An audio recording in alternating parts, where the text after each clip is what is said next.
Making news tonight, police say a senior citizen believed to be the suspect in a bank robbery. Downtown Parkers get a break from the alternate side parking rule. And the Senate cast ballots on the World Trade Agreement.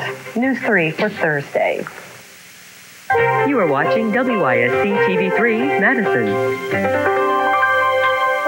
This is News 3 at 10. Good evening. Madison police tonight on the lookout for an elderly woman they say robbed a bank late today. A lady in her 70s, she said she was packing a pistol. Employees at First Federal met with the FBI and local police late today and were said to be traumatized and very upset over the holdup. It happened about 3:45 this afternoon when the old lady walked up to a teller. She went up to the teller's window. She advised the teller she had a gun in her pocket and wanted all the money from the drawer. She was given the money, she then walked out of the bank and left it on the store. The woman was wearing a tan quilted coat, a blue scarf, and blue gloves. She got away with an undisclosed amount of money. Police tonight still processing bank surveillance pictures. Finding a parking spot in the winter may be one of the biggest inconveniences of living or working downtown. Big headache, that's right. In the past, Madisonians have had to move their car every day so the plows can get through.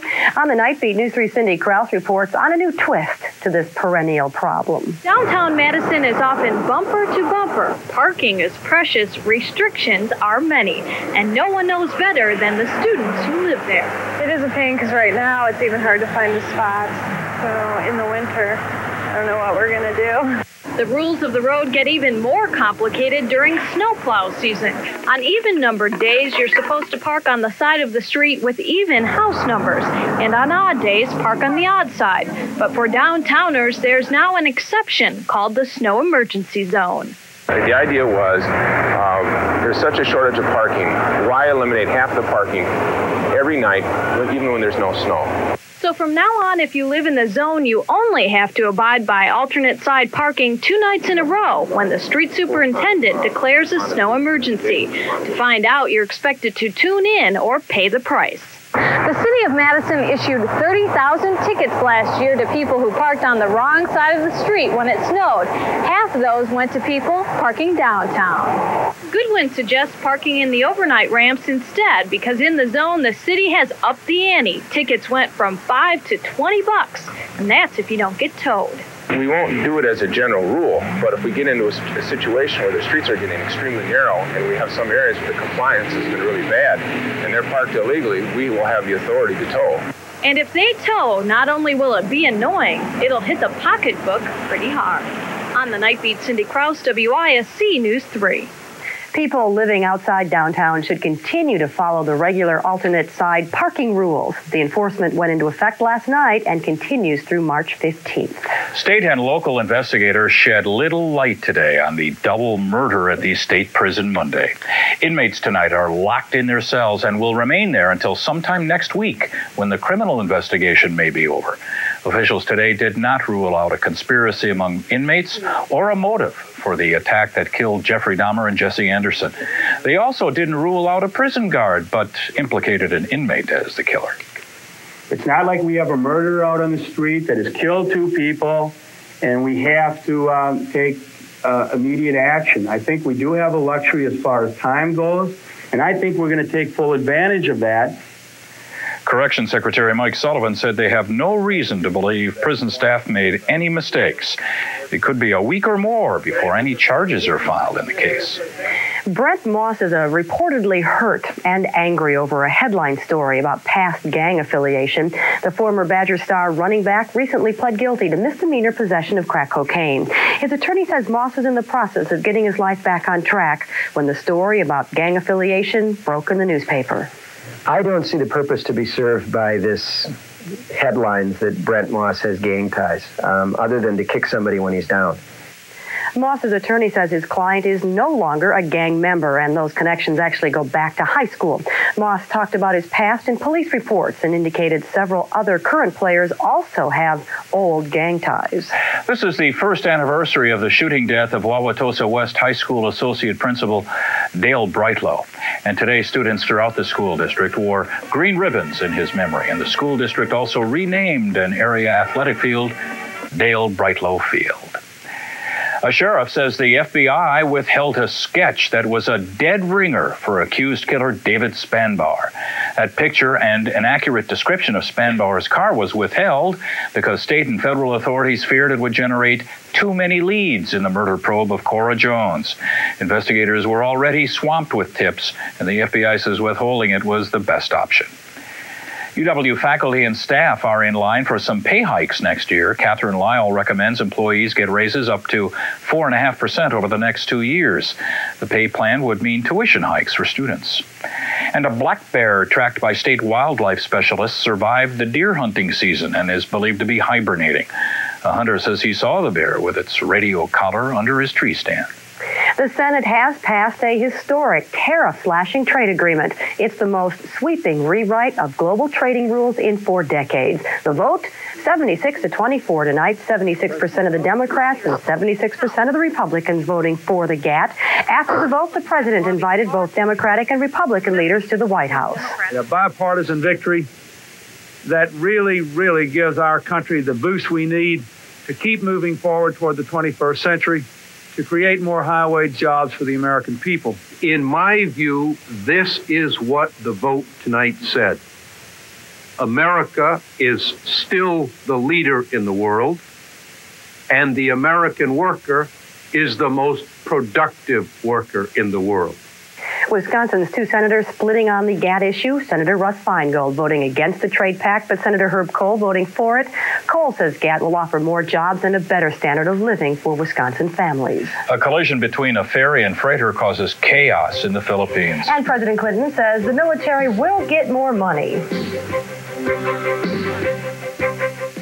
You're watching News 3 at 10 with Beth Zerbakken, John Karcher, meteorologist Janet Pyatt, and Van Stout. The president wants more money for the military. Mr. Clinton surrounded himself with military brass and said he'll ask Congress for $25 billion in funding over the next 6 years. He also wants $2 billion in emergency spending for areas like Cuba, Haiti, and the Persian Gulf. Reaction came quickly. It's a step in the right direction, to be sure, but I don't believe that it will, in the end, turn out over a 6-year period of time to be nearly enough. In addition, Clinton says he'll push for the full military pay raises allowed by law, and he'll spend what's required to make sure troops have adequate housing and child care. The Philippine Coast Guard confirms that at least 13 people have died in the sinking of a ferry off Manila Bay. 289 passengers have been rescued. More than 500 people were on board when a freighter collided with the ferry. A California parole board has rejected Sirhan Sirhan's 9th attempt at freedom.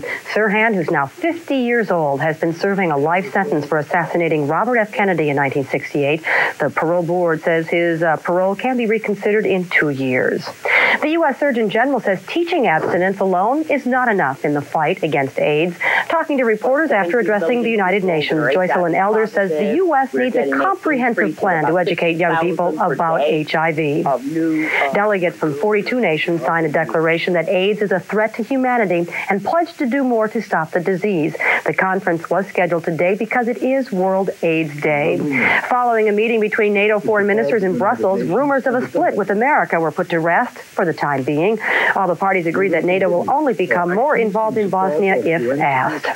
A New York jury has found rap star Tupac Shakur guilty of sexually abusing a woman. The verdict comes a day after Shakur was shot 5 times during a robbery.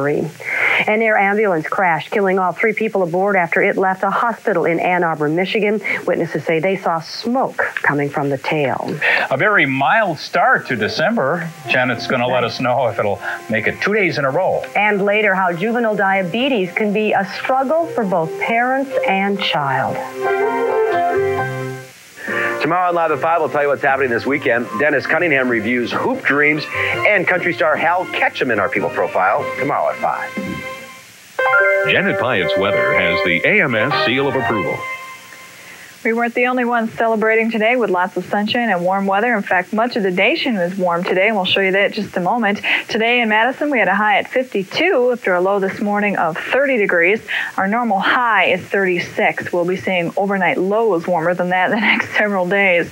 Right now, it's still very warm, 47 at the airport and 42 here at Channel 3. The winds are from the south. They're pretty strong this evening at 17 miles an hour, and that's the reason it's staying warm. That will also keep the humidity low, so no frost worries for tomorrow morning.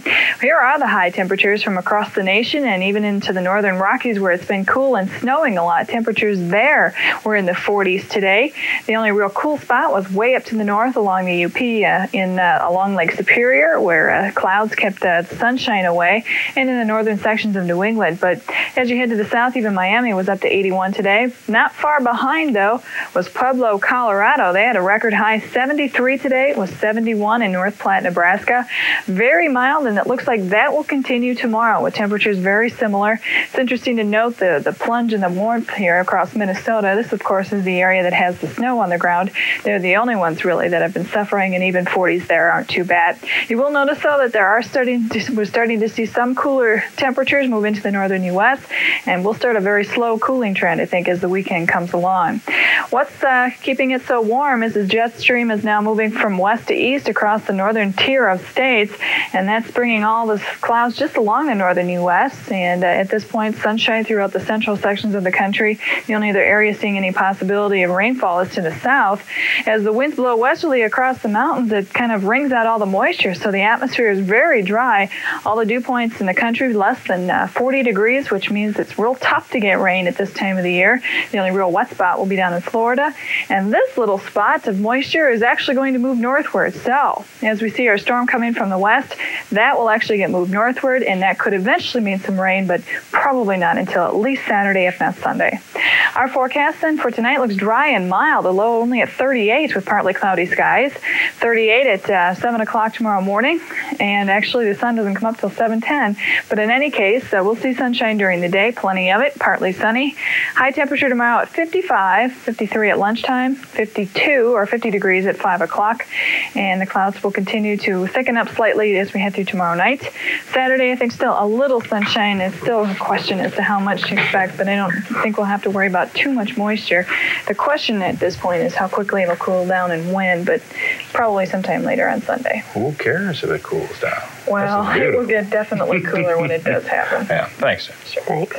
Well, thousands of some awesome lights shining at Warner Park tonight. Yep, the 6th annual Holiday Fantasy in Lights officially turned on.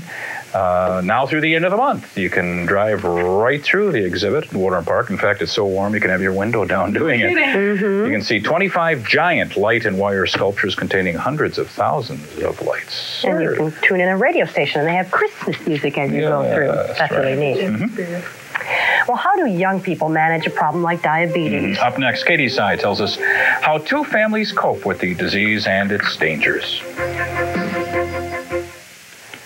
The UW Med School is running one of the largest studies of diabetic children in the country. The Wisconsin Diabetes Registry study is nearly ready to release results on how young people manage diabetes, and the disease can be especially tough for kids. This is Katie Sy joining us tonight with a look at that. Hi, Katie. Hi, Beth. So how many kids are we talking about?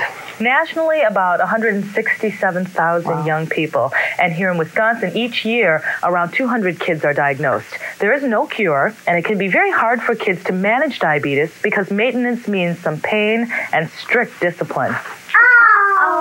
2-year-old twins Peyton and Taylor look like the picture of health. My husband and I felt so lucky. Until last spring when Taylor got sick. By the time we got her into the hospital, they think that she was about a day away from a diabetic coma. A few months later, Peyton also became diabetic. As a mother, it was just devastating. Life in the Thompson home never quite returned to normal. This is what I do to my kids every day. This is for the rest of their lives. Most juvenile diabetics need insulin. Peyton and Taylor each need 3 shots every day. First, Dave and Sandy do blood tests. Come here. You're running away. I don't blame you for running away. Come on, let's go poke. Ready? Baby. I see. Watch Mom. 1, 2. Poke. Good girl. So nice. That shows them how much insulin the girls need. Then, the shots. But how do you explain to a 2-year-old why mommy needs to hurt them? The shots. You're still, honey. It's all right. It's all right. Ooh.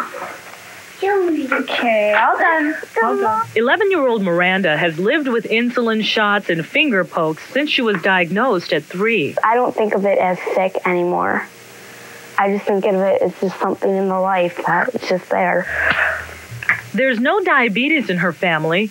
Doctors think Miranda's diabetes is an autoimmune reaction. Something triggers it off in the body, such as a virus, a simple cold, or infection. Miranda's now an expert on the disease. She keeps up a rigid schedule of snacks, shots, and blood tests. Your blood sugars are supposed to be somewhere in the 100s. If I get close to 99, I know I need sugar.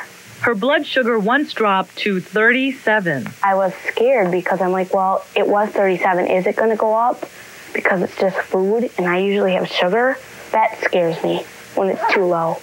If blood sugar gets too low, kids can faint or worse. Taylor was on the floor in a seizure, totally unconscious, convulsing. You can't imagine what that's like to walk out and find that.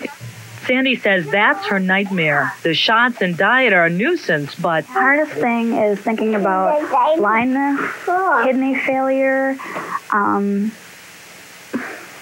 the seizures that they have at this age in a toddler can cause brain damage. The girls can be fine 1 minute, not the next. But the Thompsons try to make life as normal as possible, fighting diabetes the only way you can, day by day. Are you walking like a duck this now? Walk like a duck. Even if you take good care of yourself, complications can result. The most common ones, blindness, kidney problems, and poor circulation, which can lead to amputation. Mm-hmm. What symptoms did these parents notice in their kids? Constant thirst and a lot of wet diapers, which are common symptoms. But the problem is that diabetes in kids can mimic symptoms like the flu. If you'd like to get more details, call the local Juvenile Diabetes Foundation. Their number is 836-4408. Boy, we're lucky when we have healthy kids, aren't we? Absolutely. Thanks, Katie. Thanks, Katie. The NFC Central heats up.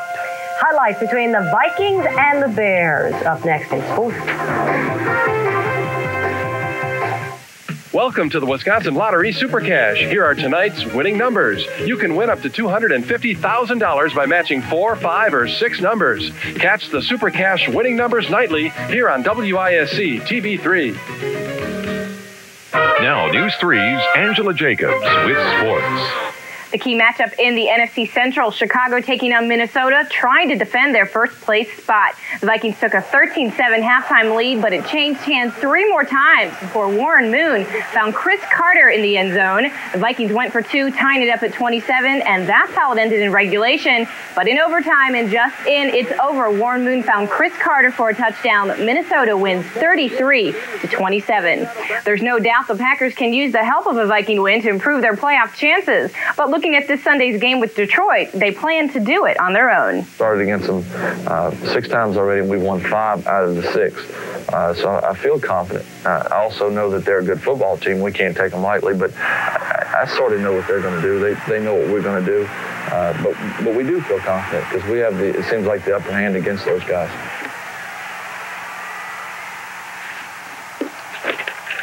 Sunday's game in Detroit has a 3 o'clock kickoff. Despite an interview with LSU earlier this week, radio stations in Columbus, Ohio say Buckeye coach John Cooper will now stay with Ohio State. Cooper has reportedly agreed to a 5-year contract extension through the year 2000. On the girls' prep basketball scene, we find Janesville, Craig, and Sun Prairie, the Cardinals, the Big 8 conference favorites, but the Cougar Shannon Bergatnoli working hard, rebounding the Aaron Egan miss. Craig didn't stay close for long, though. Tanya Crum triggers the fast break. Lisa Kelly finishes up with the layup. Sun Prairie wins 61-45. In other games, it's Edgerton coming out over Beloit Turner. Pecatonica beats Argyle. Madison West tops Middleton. Barneville Barneveld downs New Glarus, Clinton over Parkview, Partyville over Green Lake.